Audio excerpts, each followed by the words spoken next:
Today I'm going to be running a compression test on my 1991 Nissan 300ZX.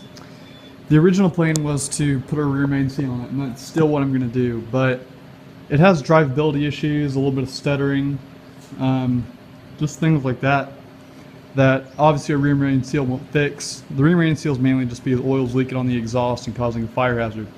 So I was set out to fix that.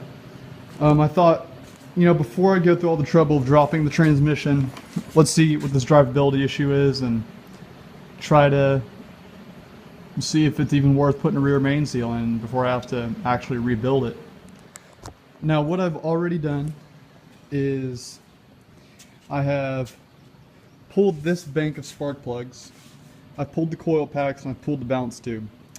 If you don't know how to do that and you'd like me to make a video about it, just leave a comment and I will. I feel like it's pretty well covered. There's write-ups about it and everything else. It's pretty easy info to find. But if you do not have that knowledge, just let me know and I will try to make a video about it. It's fairly easy. So what I've done is that so far. So first thing you're going to need when you run a compression test is obviously a compression tester. You can go to O'Reilly's and have one rented out to you. It's just to deposit your money and then get your money back. Next thing you want to do is over here you have some fuses next to the battery. I'm sorry, my phone is overheated right now so I can't shine a light on it. But on the far right over here, the very end one is the fuel pump, and you want to pull that so you're not putting fuel into the compression tester and creating a possible fire hazard. So once you get that done, you want to pull all the spark plugs, and then we will start to compression test.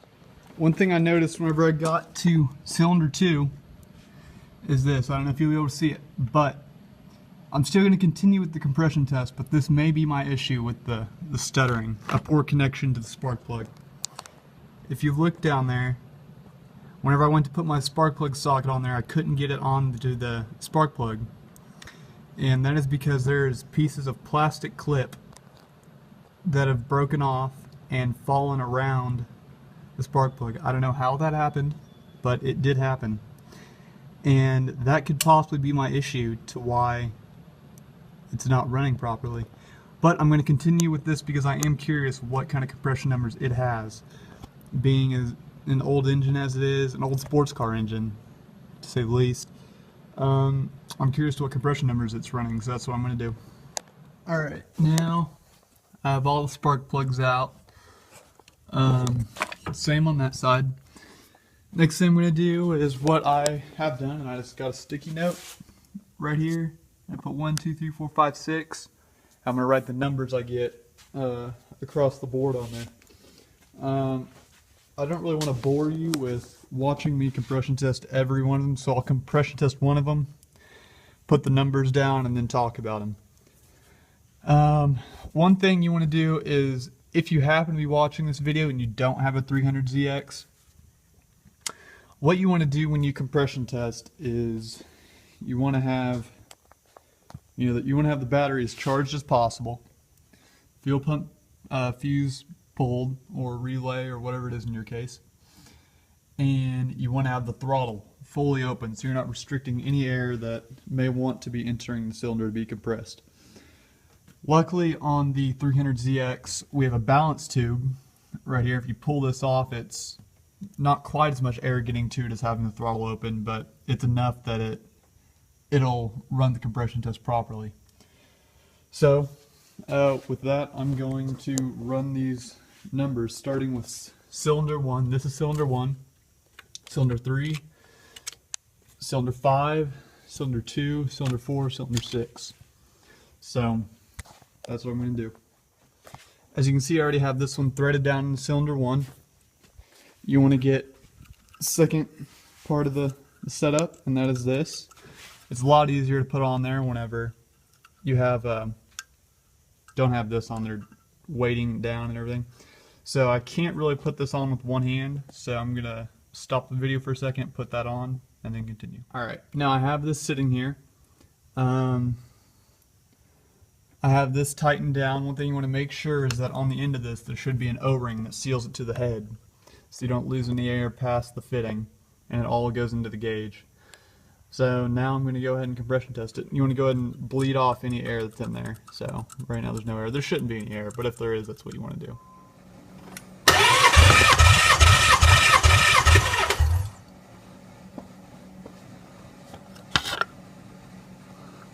So as you can see on that one, we are at 180, which is good compression. When you see bad compression, of course this gauge has a red, but if it's anywhere near the red, it's not very good at all. If you get around 80, below 90 is almost a dead cylinder, so you'll be lucky to get any fire on that at all. So this is actually the one I was most concerned about, and it seems pretty good. It's even holding really well. So what I'm going to do is move over to cylinder 2, which is, this was cylinder 1 right there. I'm going to cylinder 2, and then 3, and then 4, and then 5, and then 6, and run the numbers, and I'll get back after I get them all written down. Alright, now that I've ran the compression test on all cylinders, these are the numbers I got: 175, 180, 175, 180, 160, and then 155. Now, these two, as you can see, are unlike the others by quite a bit. Now, from what I was taught, it's within the 15% difference, which is, I mean, it's close. It's literally only 2 psi from being off. And, 2 psi, the accuracy of the gauge is taken into question. But 155 and 160 are easily still enough to run a car. There's no doubt about that. So I am still going to run it. I do have a rebuild plan fairly soon. But 15%, what that number is, that's 27 psi. 15% of your highest number. 15% of the highest number minus, so I guess your lowest compression number should not be any less than 0.85 of the highest number. And 180, I mean 155 is pretty much it. I think it's 150, trying to do subtraction right here. I think it's 153 maybe is the lowest for that, so I mean that's close.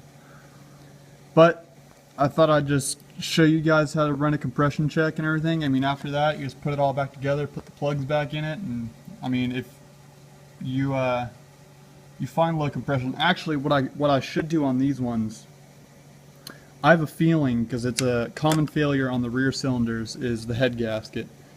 Usually, unless the head gasket is really bad, you won't lose very much compression, but if you run a leak down test, you will have cylinder leakage through it, and that's typically how you diagnose a head gasket. You don't really diagnose one by compression. The most usually compression will tell you is, if you have bent valves, or if you have rings that need to be replaced. And that is actually what I'm going to run next. What I want to do is, with these rear cylinders, I want to put a little bit of oil inside the cylinder to seal around the outside of the piston, sealing the rings to the wall better, and that's called a wet compression test. And that should bring the numbers up a little bit if it is the rings that are wearing back there. I have a feeling it's not, but if it is the rings that are wearing back there, the numbers should go up. So that's what I'm going to do. Alright, so as you can see, I have an oiler here. I'm just going to put a few drops down the spark plug hole, so that by a few drops I mean a decent amount. It's not even in there yet.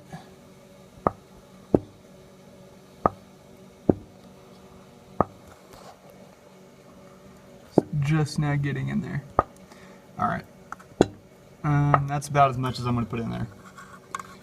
And I'm going to go do that to the other side.